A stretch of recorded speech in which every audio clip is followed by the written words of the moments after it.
You were not a fan of the elevator pitch. Right. Which everybody was like, you gotta have that. That's the thing. You gotta let people know, all that stuff. But you were not a fan. You were the rebel in that regard. But I believed you. I thought you were right the whole time. If I remember right, you were the one who was saying, see if I get you right. You can sum up what the newly met person. How interested they are in you. Yes, and what you thank do. you. In With 3 words. Good. Tell it. You tell it. What are 3 words? Okay. They don't care. Bingo. Not when they first meet you. Not when they Correct. first meet you. They care about themselves and about their business. So to the degree you can shift your focus off of yourself and onto them, that's the degree that you make a real genuine connection with someone new. That is, the piece you always bring up.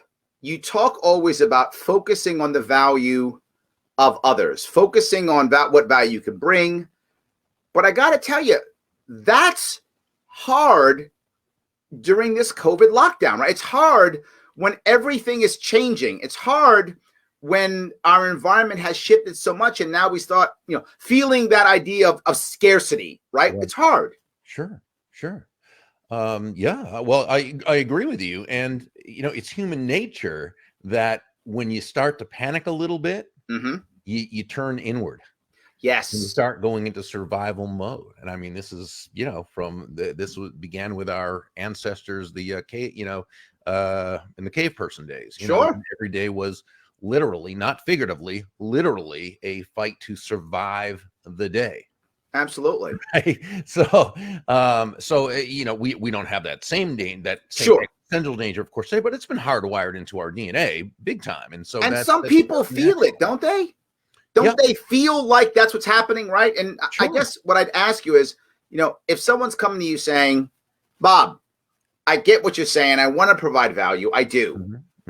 But man, how do I grow myself? How do I take that time to grow myself, to be the person that I want to be, right? To be that person when I feel like the world's ending? Well, so I think there are a couple of points there. One is, what do you really do in a situation that is a lousy situation? I mean, with the pandemic, there's no way to sugarcoat this. There's nothing good about it. We might find out 50 years from now, looking back, there was something good that came, but let's be, realistic about it. This has been a terrible thing. And so many people have been hurt. Literally lives ended, or, it's a terrible situation.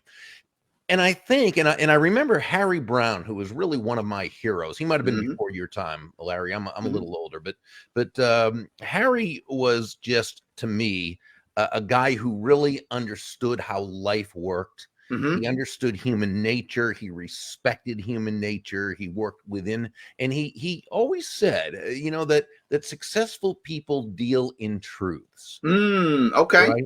And so I think the first thing we always have to do, and it goes right back to this pandemic, is you look at what are the truths of the situation.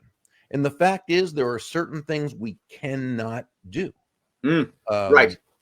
Some for legal reasons, some it just wouldn't be safe, some because of this or that. Right. And there are people whose businesses have had to close down. But so there are physical restrictions. So it's not that you just sugarcoat it and say, no, I'm just going to be positive. No, you look at what is there that's true that you cannot control. And there are certain things. Now, you acknowledge them. You live in truths. You acknowledge them, but you don't stay there. You don't live there. You don't make that your focus. What you hopefully do is now focus on what can I do? Sure. Even if it's hard. And it is. And that's why you've seen a number of businesses that have shifted the way they've done things. They've determined who is their market that can buy for them, or they found different ways. I mean, the easiest example is the restaurants who turned into takeout places because that's what they had to do. Okay. A pivot, right? That's kind of the word. We can't always, not everyone can do the same thing. Right. But what we can do is we can ask ourselves what options we do have, what choices we do have. How can we add value, in this case, to the marketplace in a way that allows our business to survive, hopefully to thrive, but at least to survive until this thing's over and things get back a little bit to what they are. or what they're, what we're used to, if that ever happens. But, right. but there will be a normal.